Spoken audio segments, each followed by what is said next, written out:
Parashat Mishpatim. Le Zohar HaKadosh, dans la parashat de cette semaine, va nous parler des Gilgulim. Des Gilgulim. Alors, c'est un sujet qui intéresse beaucoup de gens, mais nous, on va prendre le côté vraiment intéressant, ce qui nous concerne. Pas les recherches, est-ce que je suis un Gilgoul ou je ne suis pas un Gilgoul, mais la réincarnation. Sur Ve'ele Mishpatim, Patach, ça vaut la peine que tu l'écoutes ce shiur. Patach Rabbi Shimon, Ve'ele Mishpatim, Da ou Soda de Gilgulaya. Ça, c'est le secret des Gilgulim. Il dit, Elehem Sidurei à Gilgul, voilà les secrets du Gilgul, Dîner à Neshamot, et le Zohar HaKadosh, il est ma'arich pour expliquer l'histoire des Mishpatim avec les Gilgulim. Alors, c'est... Pour commencer à expliquer, d'abord on va par l'histoire du Baal Shem Tov.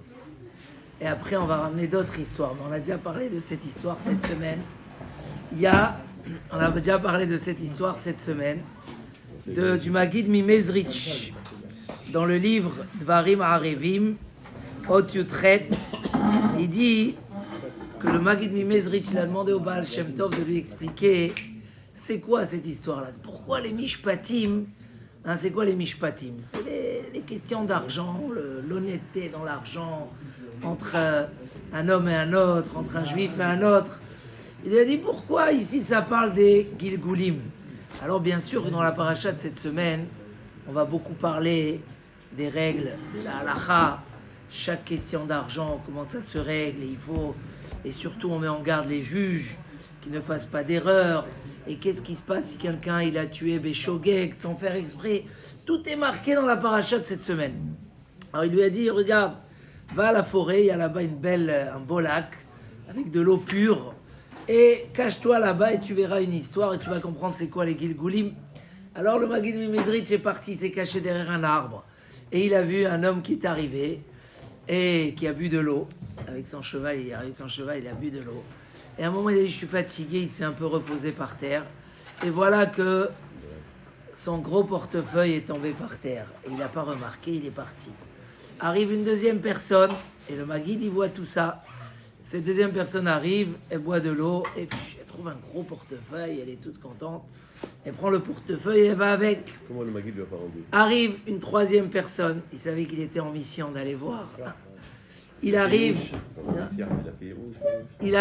il voit une troisième personne qui arrive, et un pauvre, comme ça, tout pauvre, il boit de l'eau, il se met à se reposer. Pitom, le riche, le premier, revient avec son cheval.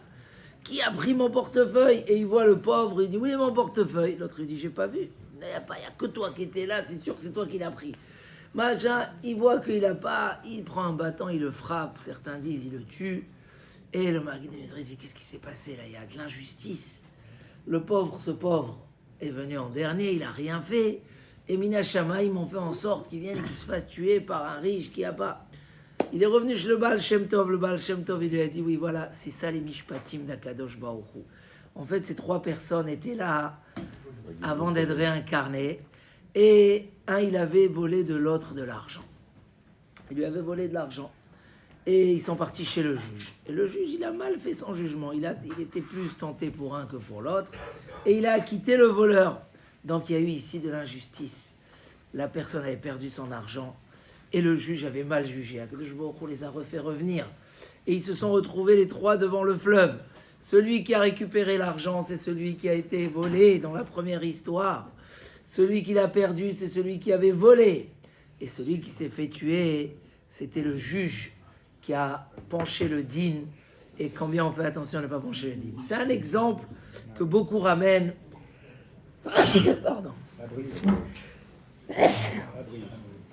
que beaucoup ramènent dans la paracha de cette semaine pour un petit peu illustrer ce Zohar HaKadosh, le Inyan des Gilgulim. Mais n'oubliez pas que Rashi, même s'il n'a pas parlé du côté Gilgul, il a parlé d'un exemple comme ça. C'est marqué dans la paracha de cette semaine, si un homme se retrouve, c'est marqué là-bas, quelqu'un qui a tué Béchogeg, Vacher Lotzada, Ve'elokim ina leyado. Quelqu'un qui n'a pas voulu tuer le pauvre. Et Akadosh Baruch Hu ina leyado. C'est quoi ina? Lui a occasionné. Il y a qui veulent traduire ça un peu ina dans le sens de l'accident. Il y a eu un accident que Hachem, c'était un homme complètement honnête et gentil. Il est en train de faire son toit. Et là, Rashi, dans la Gemara, il amène la Gemara Makot. De quoi il s'agit? Que quelqu'un, il est sur le toit, une personne est passe en dessous, et lui, waouh, misken, le rouleau est tombé de ses mains, boum, il est tombé sur la personne en bas, il a tué. Et la Torah a dit, cet homme-là, il va aller en galoute. Il va aller dans la ville de refuge, parce que, Ve'elokim inaliado. Comment Akadosh Baruch Hu, comment tu peux dire des mots comme ça? Que c'est Akadosh Baruch Hu qui lui a occasionné une chose comme ça, Ve'elokim inaliado. Comment Hachem va faire à une personne une faute et un péché? Rashi ramène, il dit oui. En fait, ça vient réparer une autre histoire. Et c'est la Gemara Makot. Il y a un homme qui avait tué sans faire exprès. Et un avait tué Bémézid en faisant exprès. Celui qui avait tué Béchougeg, personne ne l'a vu, il n'est pas parti dans la ville de refuge. Celui qui avait tué Bémézid, personne ne l'a vu, il n'a pas été puni. Qu'est-ce que Akadosh Baruch Hu il fait?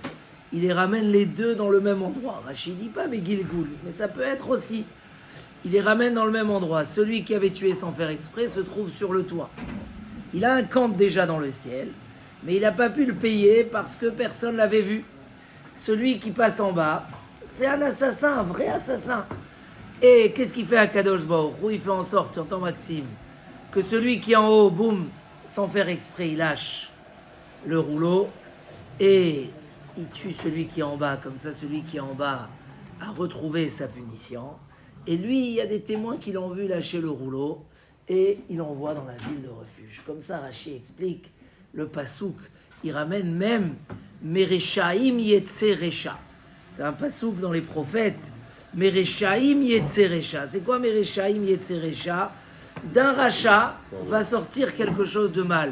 Mais quand tu as vu le mal qu'il a fait, tu comprends pas, Misken, qu'est-ce qu'il a fait? Mais en fait, il y a une première histoire qui est venue avant.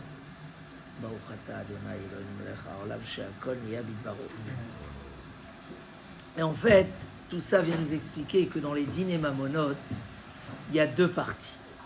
Ve'ele Amishpatim, ça parle surtout des dîners mamonotes, des questions d'argent. Combien de fois dans des questions d'argent, il y a la halakha et il y a la vérité. La halakha, bien sûr, c'est la vérité. Mais dans la halakha, on a des règles. Amotsi mechavero, alav areaya. Tu sais que tu dois à ton ami de l'argent. Mais la règle, elle est que pour qu'il te les fasse sortir, il faut qu'il amène une preuve. C'est la règle. Hein? Donc on est venu au Bédine, il a réclamé l'argent. Toi, tu es malhonnête, rasvé shalom, tu veux pas le payer. Et lui, il n'a pas de preuve. Et il retourne bredouille à la maison. À Kadosh Baruch Hu, dans les dîners mamonotes, il y a le jugement lui-même, il y a les halachot lui-même. Mais le Zohar HaKadosh nous fait réaliser aussi le côté des dîners mamonotes, la tset yedei shamayim. Combien de fois dans l'halakha on dit, mais Ikar Adin, tu n'es pas tour de payer. Mais si tu veux t'acquitter vis-à-vis du ciel, tu payes quand même. Tu as entraîné une perte à ton ami. L'halakha dit grama. Il y a certains cas où tu n'es que grama, tu n'as que entraîné. Mais ce n'était pas un entraînement direct, tu n'es pas tour de payer. Mais si tu veux être quitte vis-à-vis du ciel, paye-lui. Et ça, c'est un côté dans les dîners mamonotes pas très connu, que sur ça, le Zohar, il vient, il nous dit, sache, les dîners mamonotes, c'est pas que... C'est pas dans les dîners mamonotes, c'est pas que le dîne de l'argent. C'est aussi pour te dire qu'à Kadosh Baruch Hu, il va s'occuper de la réparation des choses.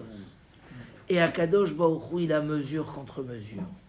Et il vaut mieux que tu fasses attention pour ne pas arriver chasvé shalom. Il y a des histoires de Gilgoul qui font très peur. Il y a avec Rav Yosef Chaim Sonnenfeld. C'est une histoire que j'avais lue, mais elle est ramée dans beaucoup de livres qui parlent de ceux qui volent de la tzedaka chez Mishmor. C'est une des choses les plus graves qu'il peut y avoir. Ils mettent la main dans la tzedaka, ils volent. Et ils ramènent là-bas une histoire terrible de...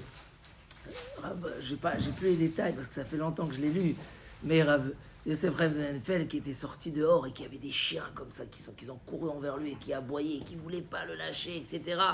Il a dit non, va d'ici, jusqu'à qu'après il a dit allez, on va faire un tikkun. Et quand ils lui ont dit c'est quoi, il a dit c'est des gens qui avaient volé de la tzedaka.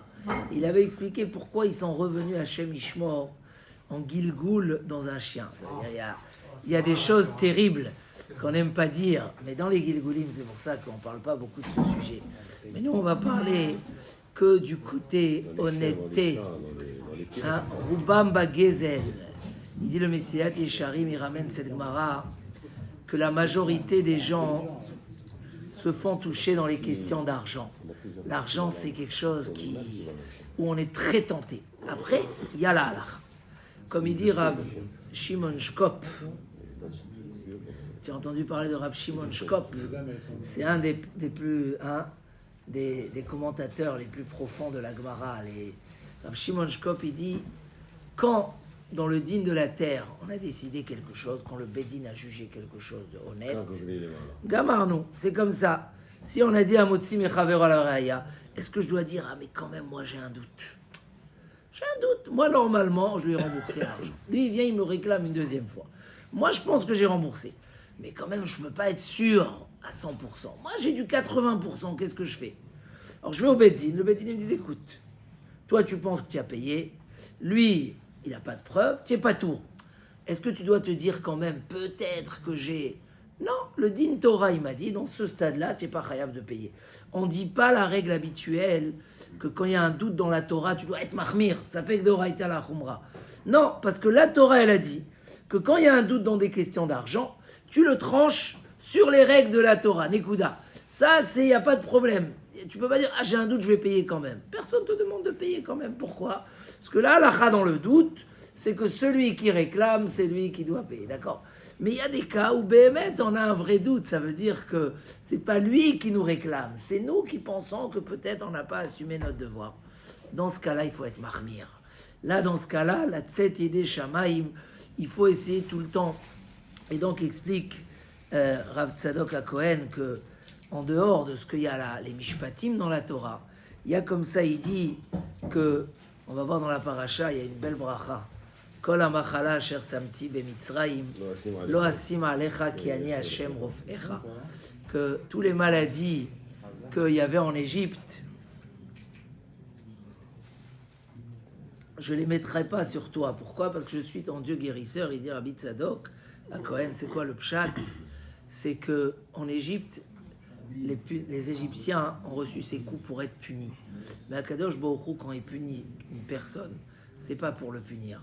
C'est pour l'aider à réparer, pour être metaken. Et vu que le but c'est pour être metaken, donc c'est pas chas shalom. Il dit comme ça, chez loïdach mimenu nidach, pour qu'il n'y ait pas chas shalom un juif qui soit perdu. Et Hachem, il a des ustensiles, comment le purifier, le ramener vers Hachem à travers ses difficultés. Et le mishpat chez Akadosh Baruch Hu, c'est pas une punition, c'est de la miséricorde. Il dit Sham samlo choku mishpat. Hein?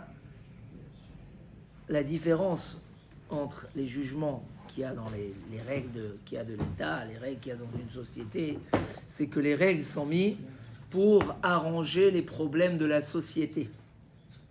Mais les mishpatim d'Akadosh Baruch Hu, c'est pas du tout comme ça. Et pour ça, il dit le Midrash Ve'ele à mishpatim. On vient de terminer les 10 commandements. Et il dit le Midrash que tout de suite après, les Aseret Adibrot, il y a Ve'ele à mishpatim. Il dit le Midrash que les mishpatim, c'est les garde-corps de la Torah.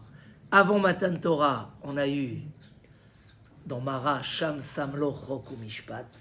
Quand ils étaient à Mara, après Kriyat Yamsouf, là-bas, Akadosh Baruch Hu leur a donné le Shabbat, quelques halachot, et il leur a donné aussi des halachot de Mamonot.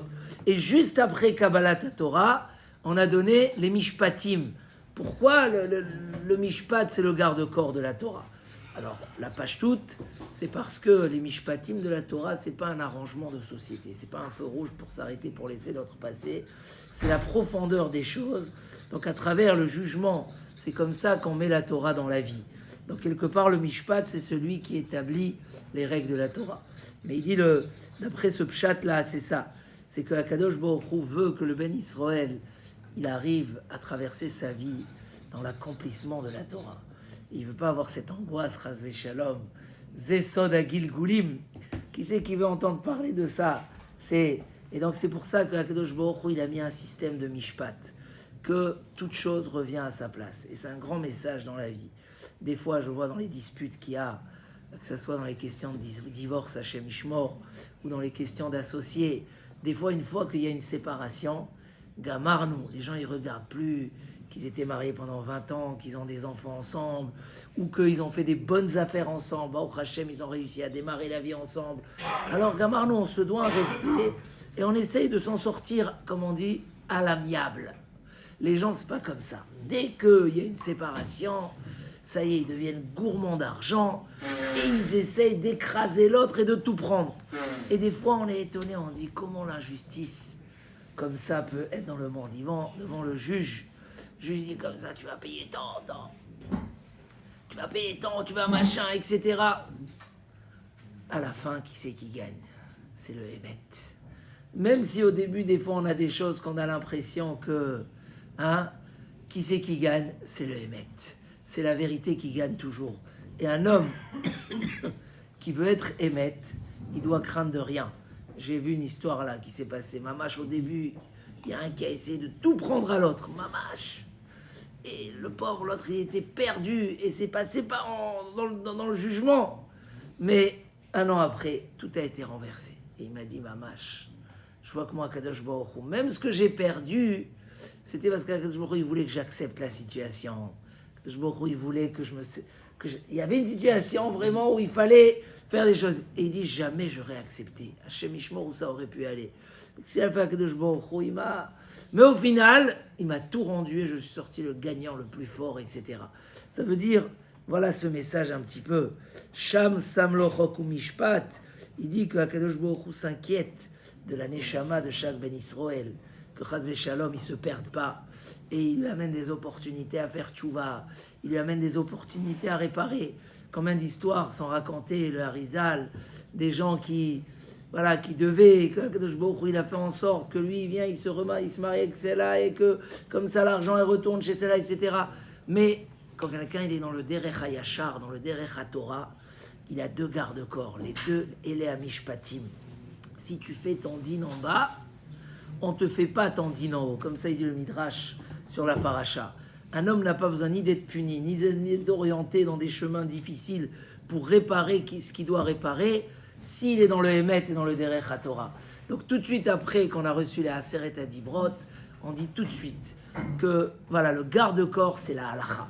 Comment il m'a dit quelqu'un hier soir? C'est quoi la crainte d'Hachem? C'est quoi la hirat shamayim?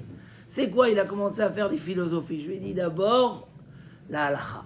Si on a des questions, Baruch Hashem, on a le Shulchan Aruch qui nous dit ce qu'on doit faire dès qu'on se lève le matin et jusqu'à quand on va dormir le soir. Il y a une she'ela, souvent dans les questions d'argent, on a une logique. Et on dit, mais c'est évident qu'il me doit cet argent. Combien de fois j'ai eu l'expérience, et depuis je fais très attention, de ne pas dire à quelqu'un, tout de suite, oui, tu as raison, c'est logique, il était...